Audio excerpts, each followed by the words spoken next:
नमस्कार दोस्तों, एक बार फिर से आपके सामने प्रस्तुत हूँ एक और नए टॉपिक के साथ में। जो आज का हमारा टॉपिक होगा योग पर आधारित है।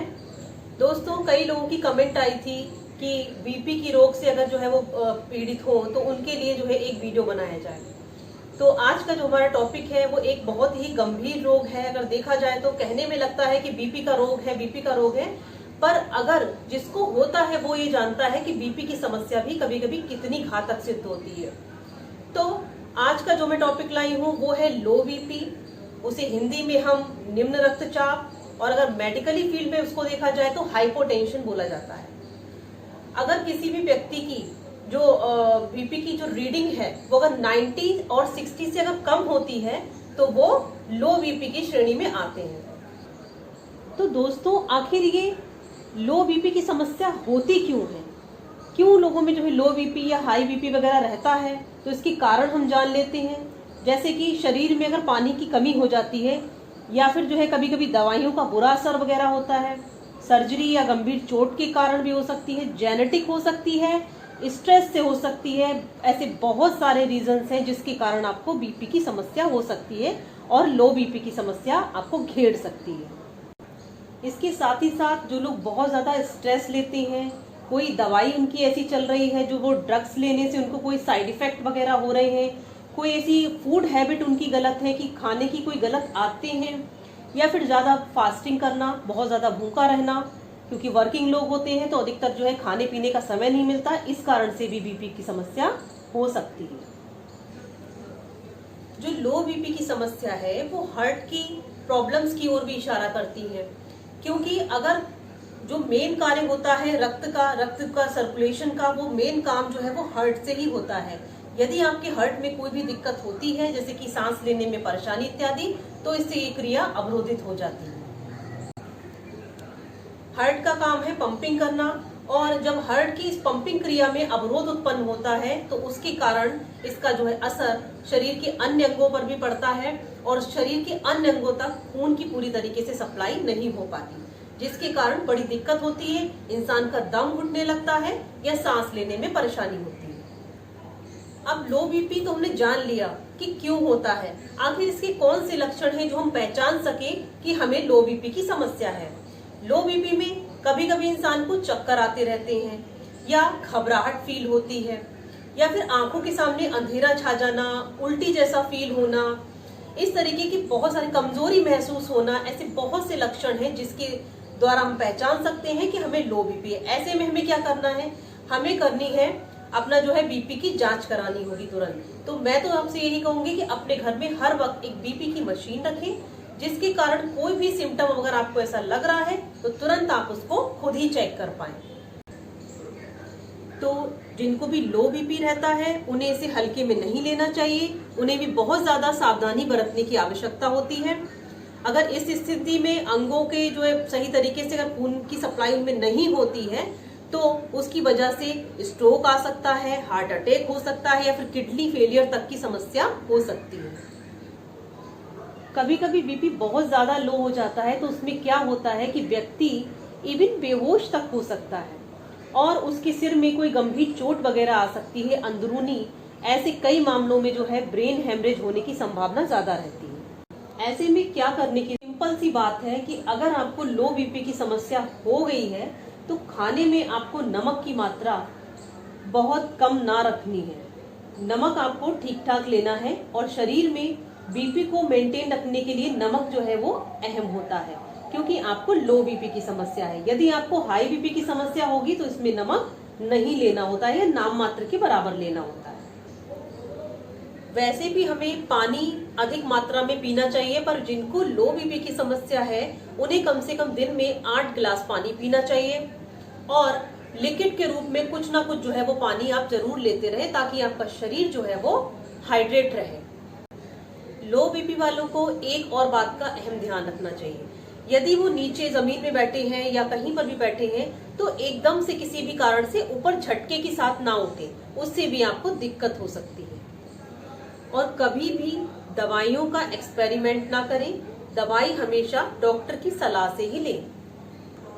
अगर आपको किसी भी ड्रग से यानी कि मेडिसिन से अगर कोई रिएक्शन वगैरह है तो इससे भी आपका बीपी गड़बड़ा सकता है। और ज्यादा मेंटल या फिजिकल स्ट्रेस लेने से आपको बचना होगा।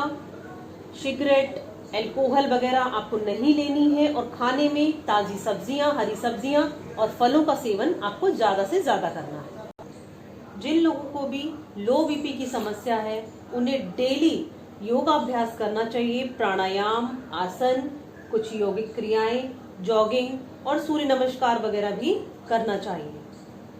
एलोपैथी की तो मैं बात ही नहीं कर रही हूँ, मैं बात करूंगी आयुर्वेदिक की। आयुर्वेदा में जो है क्या इसके उपचार हैं। आयुर्वेद में अश्वगंधारिष्ट का सेवन किया जा सकता है यदि आपको लो बीपी की समस्या है, और अगर आपको शुगर की समस्या है तो आप अश्वगंधारिष्ट ना लें। अश्वगंधा के कैप्सूल आप जो है वो यूज कर सकते हैं, उससे भी आपको काफी बेनिफिट होता है। अच्छा, इसके साथ ही साथ आप शिलाजीत शब्द का भी प्रयोग कर सकते हैं। शिलाजीत के कैप्सूल भी आते हैं जिसे कि आप एक एक या दो दो, जिस तरीके से आपको वैद्य जी बताएं उस तरीके से आप उस कैप्सूलों का सेवन कर सकते हैं। किस तरीके की डाइट होनी चाहिए लो बीपी वालों के लिए, वो चीज हम समझ लेते हैं कि ऐसे लोगों को गाजर, सेब, पालक, बथुआ, मुनक्का, अंजीर और खजूर इत्यादि का सेवन उन्हें जो है ज्यादा से ज्यादा अपनी खाने में करना चाहिए। तो दोस्तों, आइए जानते हैं कि वो कौन सी यौगिक क्रियाएं हैं जो लो बीपी वालों को करनी चाहिए और किस तरीके से करनी चाहिए, वो मैं आपको बताती हूँ।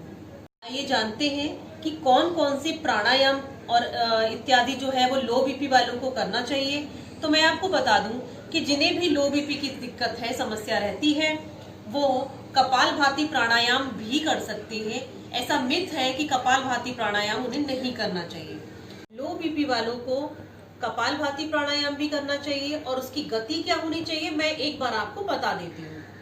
यदि आपको हाई बीपी की समस्या रहती है तो आपको कपालभाति प्राणायाम बहुत ही लो स्पीड में करना होगा, और अगर आपको लो बीपी की समस्या है तो उसको बड़ी जल्दी जल्दी आप करेंगे इस तरीके से।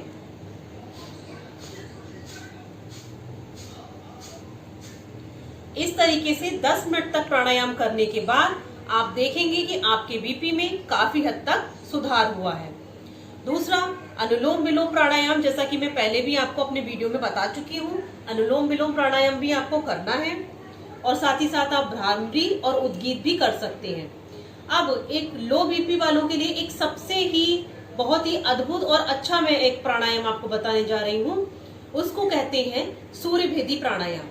सूर्य भेदी प्राणायाम का आपने शायद नाम कभी पहले सुना हो, लेकिन ये प्राणायाम यदि आप करते हैं तो आपको इंस्टेंट फायदा मिलता है लो बीपी में। तो आइए एक बार देख लेते हैं, पूरे सही तरीके से समझ लेते हैं कि सूर्य भेदी प्राणायाम हमें कैसे करना है। तो सूर्य भेदी प्राणायाम करने के लिए हम किसी भी साफ स्वच्छ मैट पर बैठ जाएंगे। अब बैठने की पोजीशन 3 हो सकती है, या तो आप सुखासन में बैठ जाएं। सुखासन यानी कि कोई भी ऐसी स्थिति आसन की जो बहुत ही आरामदायक हो, इसे हम पालती मारकर बैठना भी बोल सकते हैं अगर देखा जाए तो। दूसरा होता है पद्मासन, अगर आप लगा सकते हैं तो आप पद्मासन में भी बैठ सकते हैं। तीसरी जो है वो मैं बताती हूँ आपको कि आप इस तरीके से वज्रासन में बैठकर भी इसको किया जा सकता है।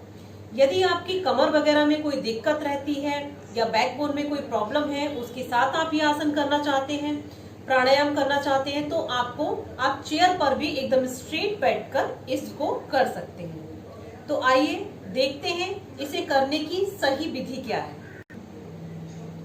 सूर्य भेदी प्राणायाम करने के लिए एकदम सीधे होकर बैठ जाएंगे। मैं यहाँ सुखासन में बैठी हूँ और अपने हाथों की राइट हैंड की उंगलियों को इस तरीके से हम लेफ्ट वाले नोस्ट्रल को बंद करेंगे और राइट वाले से हम श्वास को अंदर लेंगे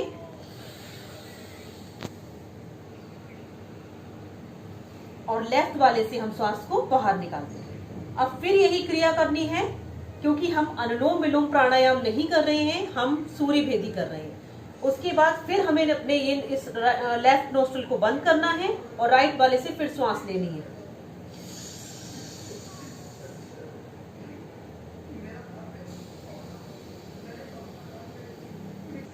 आई होप कि आपको समझ आ गया होगा कि किस तरीके से हमें श्वास किधर से भरनी है और किधर से निकालनी है। एक बार हम फिर देख लेते हैं। लेफ्ट वाले नोस्ट्रल को बंद करेंगे और राइट वाले से श्वास को ऊपर की ओर खींचेंगे। अब राइट वाला नोस्ट्रल अपने अंगूठे की हेल्प से हम बंद कर देंगे और श्वास को लेफ्ट साइड से बाहर निकाल देंगे। लेफ्ट वाला हम फिर बंद कर देंगे उंगलियों से और राइट वाले को हम राइट से श्वास लेके और लेफ्ट से बाहर निकाल देंगे। बस यही क्रिया आपको पूरे सूर्य भेदी में करनी है। इसे आप 5 से 10 मिनट तक कर सकते हो।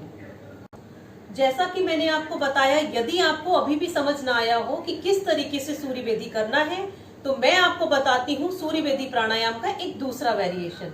उसे कैसे करना है वो बहुत ही आसान है, उसे हर कोई कर सकता है। तो यदि आपको है बीपी की दिक्कत, तो आप सूर्य भेदी प्राणायाम का ये वाला वेरिएशन अपना सकते हैं। इसमें क्या करना है, राइट हैंड की उंगलियों से इस तरीके से लेफ्ट नोज को बंद करेंगे और श्वास को राइट से ही खींचेंगे और राइट से ही निकालेंगे। लेफ्ट साइड अपना टोटली बंद रखने देंगे। इस तरीके से देख लीजिए।